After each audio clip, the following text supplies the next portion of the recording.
What is going on with the San Diego Gulls? 10 losses in a row. How'd they get here? Where do they go from here?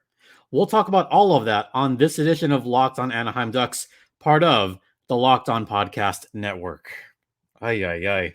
10 losses. 10 losses. I cannot believe it.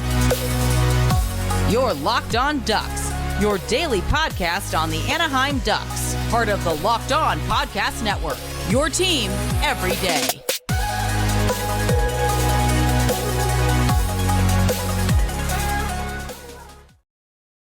This team is just some kind of awful, folks. Welcome to Locked on Anaheim Ducks, or in this case, Locked on Gulls, part of the Locked on Podcast Network. I'm your host, Jason JD Hernandez. I've been covering hockey for well over a decade, and this episode is brought to you by Gametime. Download the Gametime app, create an account, and use code LOCKEDONNHL to get $20 off your first purchase on the Gametime app. So we're going to kind of mix things up a little bit today. First off, I'm your host, Jason JD Hernandez. I've been covering minor league hockey for well over a decade. I'm now the PA announcer for the Firebirds and also contribute to Defend the Nest, which covers also the San Diego Gulls. We're going to mix things up. The reason I usually do a big takeaway first, but I feel like we have to talk about the games that led up to my big takeaway and what's going on with the San Diego Gulls. And not quite moved in yet. Also, just want to reiterate that'll be coming soon. The room is pretty much done. So, new setting soon. Yay. Let's talk about the last three games. And I'm only going to briefly talk about the previous two games very quickly, because the last one, that one was painful. We're not going to go too much into the loss a few nights ago against the Calgary Wranglers. It was an 8-3 shellacking. Alex Stalock started in goal. He did not finish. He gave up 7 goals in less than 2 periods. Colton Pullman, Ben Jones again, Matt Coronado, Brady Lyle, Emilio Pettersson, Brett Sutter, the captain, scored for Calgary. The only good in that game was that Olen Zellweger got 3 points, 2 primary assists, by the way. I'll talk about Olen Zellweger a little bit more later. The bad with Olen Zellweger is he lost his cool. This was a game where Olen Zellweger kind of lost his cool at the end of the game because he got nailed for holding, which, looking back, maybe not the best of calls. 7 seconds later, Calgary scored on the power play. As he left the box, he was still visibly pissed off. So he went right back into the box for unsportsmanlike. Yeah, he lost it. He kind of lost it that game. That was an 8-3 loss to the Calgary Wranglers. So that's loss number 8 in a row. Stop me if you've heard this before, because this is pretty much what happened last season, wasn't it? It kind of was. Then the game after that, I guess the Colorado Eagles. Now, this one was at least kind of a fun game to watch. At least on this one, Kelly Klang didn't leave. He gave up 4 goals. There was an empty netter by Joel Kiviranta, who finally got another one in the end. Okay, good for Kiviranta. He scored his second of the season. Yay. I will say the good thing about that game was Nestorenko probably had one of his better games of the season, but again, San Diego lost. So that is now 9 losses in a row. So the losses are starting to pile up here. We go into last night's game at Pechanga Arena against the Charlotte Checkers, a team that they had lost twice previously, both times in overtime. This one had win written all over it because we had Callie Klang in net. There was some changes in the lineup, but the most glaring change, Olen Zellweger was a healthy scratch. Ooh, boy. Yeah. I had been critical about the way the Ducks / Gulls are handling and bringing up Olen Zellweger, and I don't think they're bringing him up the best way. I'll talk about that a little bit more later. So he was a healthy scratch. Mystifying. But that might have sent a message to the team because the Gulls came out right away firing. Ben King scored late in the first period, followed, of course, in the second by a couple of Checkers goals, Rasmus Asplund and Patrick Giles. So Charlotte has a 2-1 lead. Then one of the dumbest goals you're ever going to see. As I watched this, my only word was, how? How the hell did that goal get scored? Well, let me break it down for you. This was a point shot. Okay, somehow a point shot from Trevor Carrick on the power play. By the way, the only power play of the day, because there was only one penalty called, and it was a Patrick Kodorenko tripping penalty. Trevor Carrick blasted one from the point. I thought it was going to kind of bounce away from the point right there. Then it took a weird bounce. The puck bounced off of Pavel Regenda, who's standing behind the net. Yes, Regenda is standing behind the net. So he's just behind the red line. He's just in front of the red line, rather. It bounces off of him. He goes down in a heap. Like, he just went down. Okay? And then it bounced off a Charlotte player. I think it was Callie Stjolid, who it bounced off of, and then went into the goal just past the left pad and past the left arm of Weber. And that's how the game was tied up. What a dumb goal. It was dumb, but it went in. So tied 2-2. No scoring in the third, but not without a plethora of chances by the San Diego Gulls. And this is kind of what both infuriated me and got me excited. The effort was there the last few minutes. And I even tweeted, like, the effort from Judd Caulfield at the end of that game was superb. Yes, they were playing prison rules. The reason there was only one penalty called is because they let a lot go, folks. They let a lot go in this game. Just, missed call after missed call. But, prison rules. Let them play. Let them knock each other down. Let them have little taps here and there. Unless it's a stupid, blatant call, then you call it. But they were going prison rules on this one. And, some of the fans were loving it. And then we get to the end of regulation. And I actually did count this. 9 shot attempts in the last minute and a half. Actually, less than a minute and a half. It was about 80 seconds. But 9 shot attempts at the end. None of them went in. 0. You got to imagine how frustrating that is.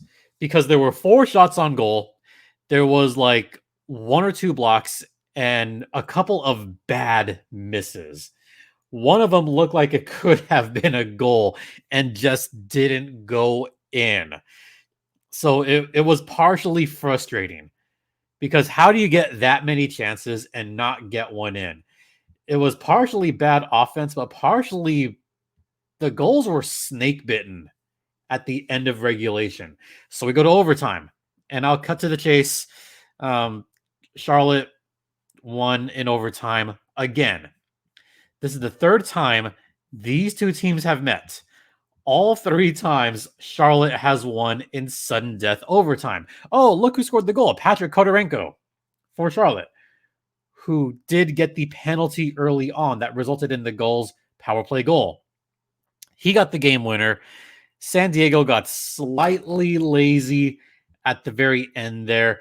Godin got beat. Carrick got beat. Even Regenda just kind of slowed down a bit.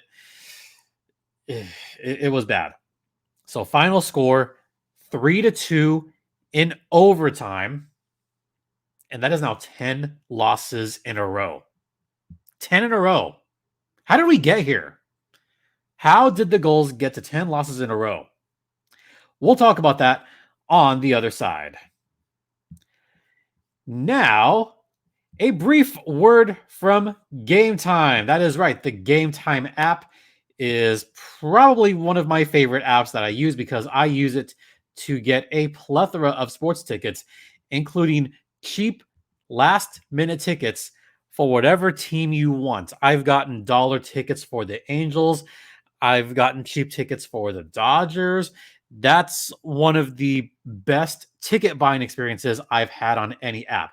Yes, StubHub, I've seen, tickets for, much, much more. Through Gametime, you have got the all-in price right there, views from every seat. And you know what? They are finding more ways to help you save money on tickets. Find exclusive flash deals as well, which I've used in the past before. There's flash deals, there's sponsored deals on football, basketball, hockey, by the way. There's some pretty decently priced Ducks tickets on there right now. So take the guesswork out of buying tickets with Gametime. Download the Gametime app, create an account, and use code LOCKEDONNHL to get $20 off your first purchase. I've used it, so should you. Terms apply. Again, create an account and redeem code LOCKEDONNHL for $20 off. Download Gametime today. Last minute tickets, lowest price guaranteed.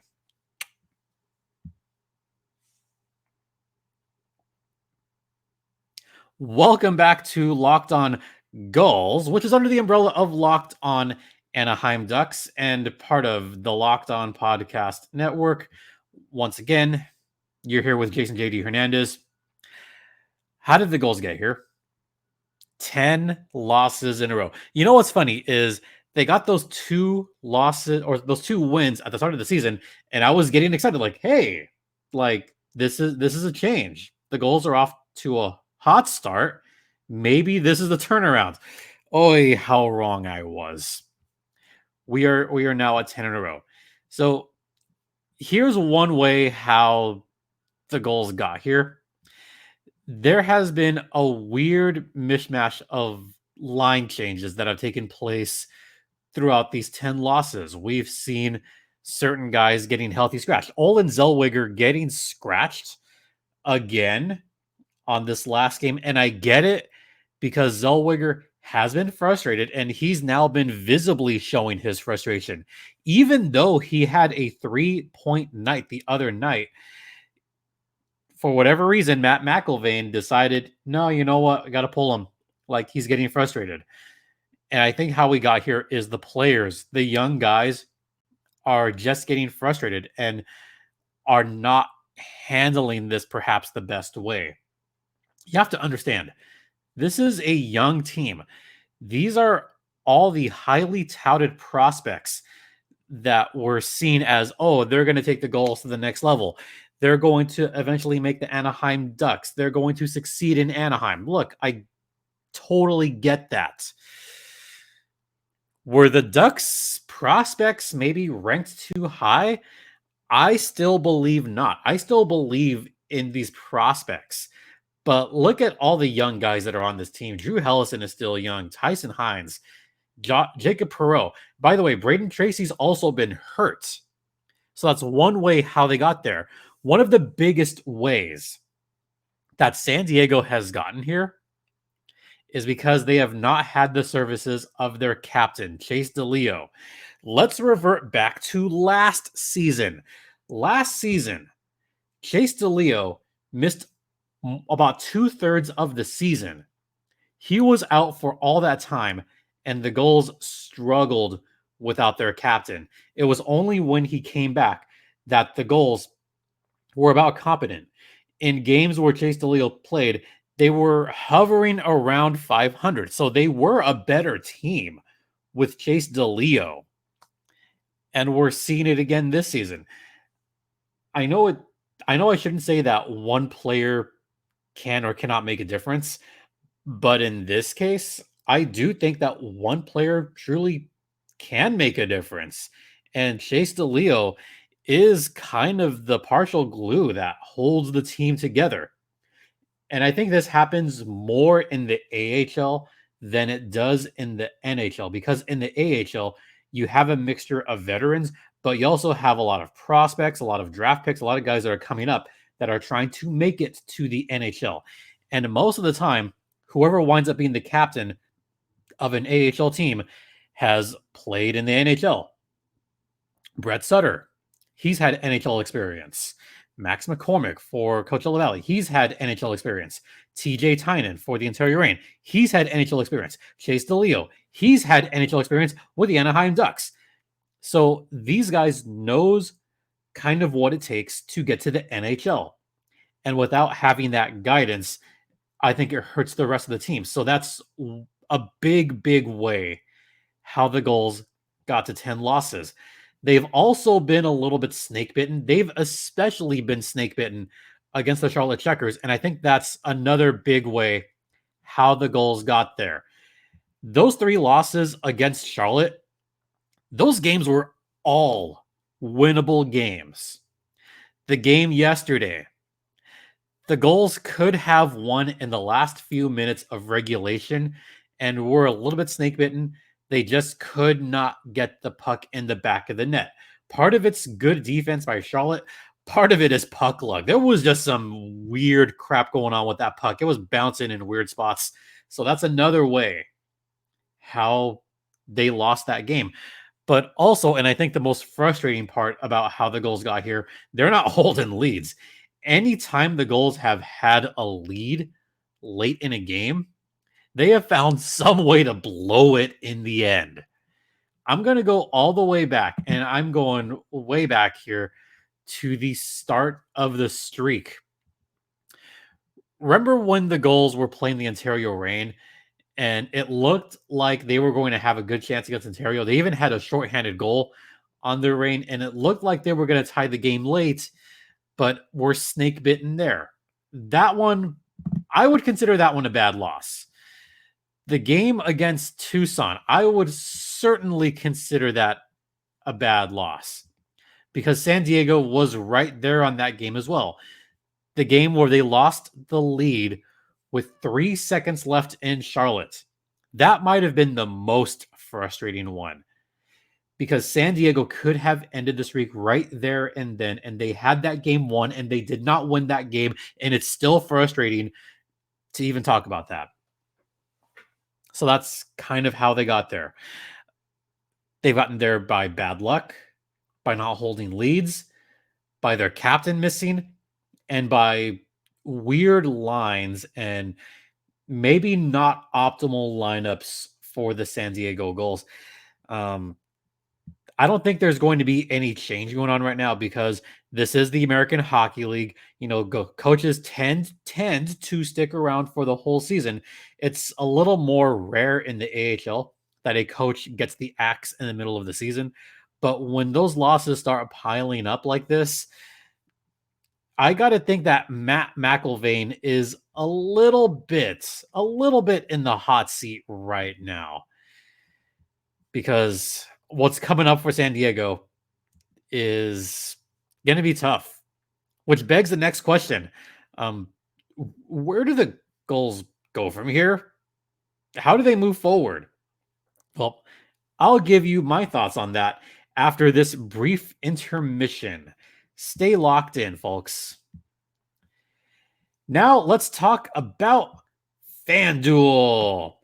FanDuel, by the way, is the official online sportsbook of the Locked On Podcast Network.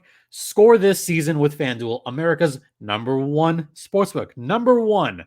Right now, new customers can get $150 in bonus bets with any winning $5 moneyline bet. That's $150 if your team wins. If you've been thinking about joining FanDuel, there's no better time to get in on the action because the app is super easy to use. You got spreads, player props like, is Frank Vetrano going to score a hat trick? Is Troy Terry going to score a hat trick? Is insert awesome Anaheim Ducks player here going to score a hat trick? Over-unders and much more. So visit FanDuel.com/lockedon and kick off the season with FanDuel. FanDuel is the official sports betting partner of the Locked On Podcast Network. And please, folks, gamble responsibly. And by that, I mean, don't bet on the San Diego Gulls right now.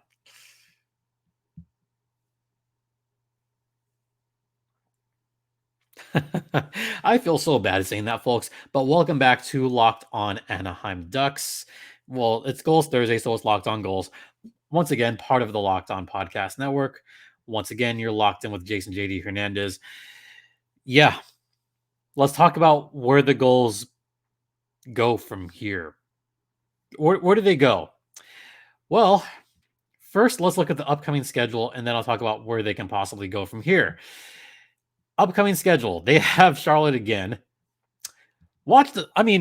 Just to be a jerk here, what if they lose in overtime again to the Charlotte Checkers tomorrow night, Friday at Pechanga Arena? And what if that's the way they lose their 11th game in a row? How spectacularly could they possibly lose their 11th game in a row?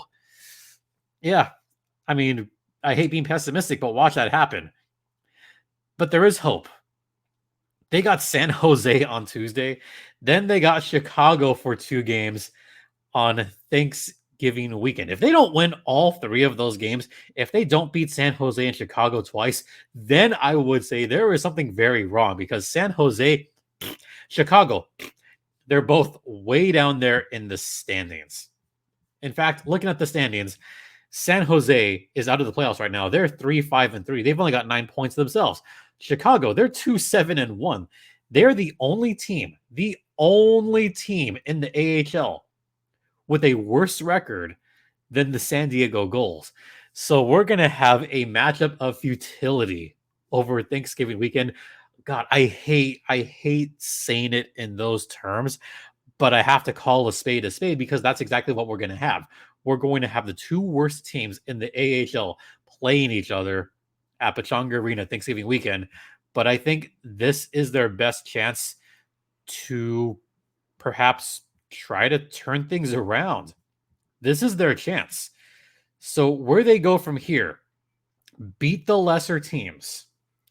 Where they go from here, maybe don't take out certain players because of frustration. Maybe it was different for Olin Zellweger, but maybe play him.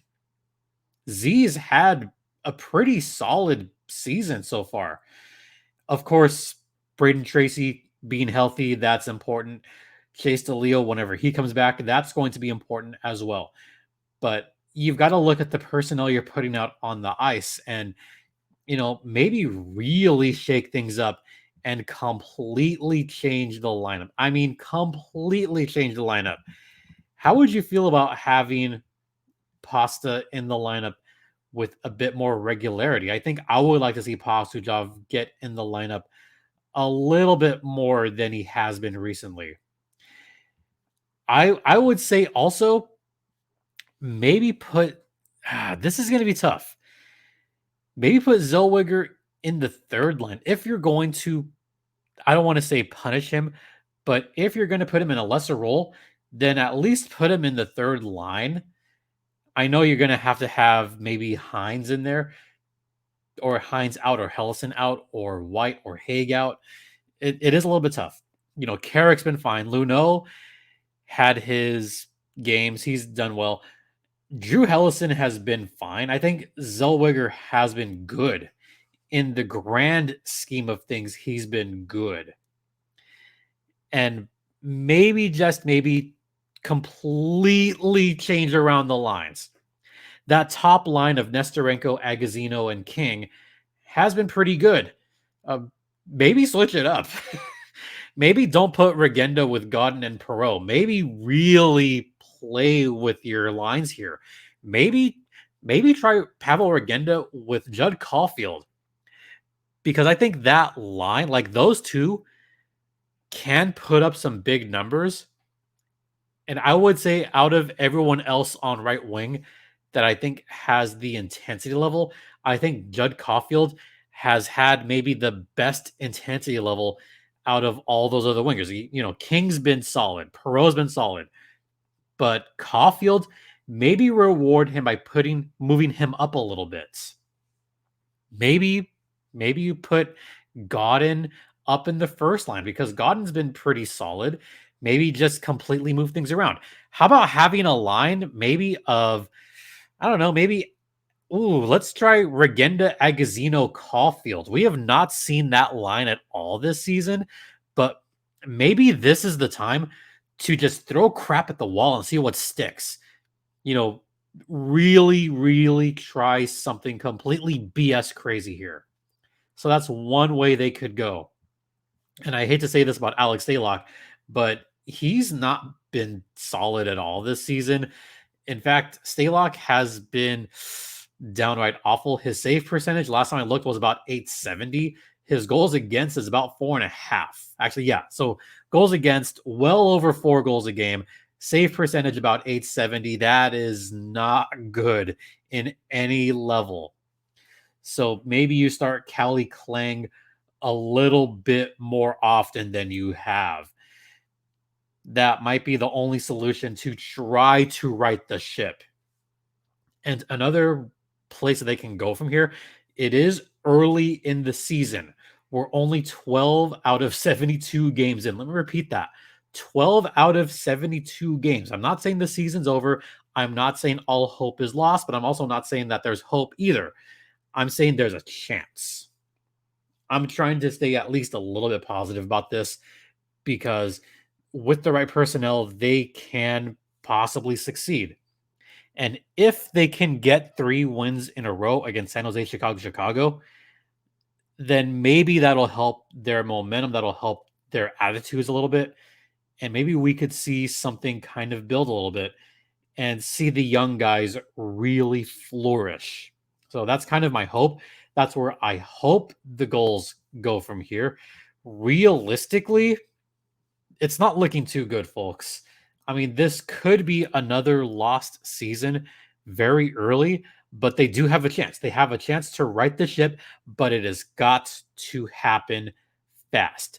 Otherwise, we could have another coaching change and we could see our 4th or 5th different coach since I began covering this team. So that's kind of my thoughts on all that. Well, it's been a day talking about this team. So I just want to say thanks for listening and thanks for watching. Don't forget, this podcast is free and available across all platforms, including Stitcher, Spotify, Odyssey, Apple Podcast, Google Podcast, ad-free on Amazon. Also hit the subscribe button on YouTube. And also, Locked On has launched the first ever national sports 24/7 streaming channel on YouTube. Speaking of YouTube. So Locked On Sports today is here for you 24/7, covering like the biggest sports stories of the day with local experts of Locked On. So you have, I'll give a few shout outs here. Seth Topol could be covering the Minnesota Wild. He'll be on there. Gil Martin from Locked On Islanders, Locked On NHL. They could be covering some stuff. Shout out to Erica Ayala from Locked On Kraken. Got to give my shout out there. You know, all those local experts from Locked On, plus our national shows covering every league. So go to Locked On Sports today on YouTube and subscribe to the first ever national sports 24/7 streaming channel. Oh, yeah. How do you like that, folks? So check us all out on there. You could follow me on the app formerly known as Twitter, @StimpyJD. The show's Twitter's @LO_Ducks, or you could drop me a line at lockedonanaheimducks@gmail.com. And once I finally get moved into my new spot, I'm going to open up the mailbag. So send your questions to the email address. Once again, lockedonanaheimducks@gmail.com. And once again, thank you all for your continued support. It is so greatly appreciated. And especially those of you that have given support over the last few days, as far as like Firebirds, you guys are supremely awesome. So I thank y'all so much. For Locked On Ducks and Locked On Gulls, this is Jason JD Hernandez saying, have a great rest of the afternoon. Please remember to be safe out there, be kind to one another, and Ducks and Gulls fly together.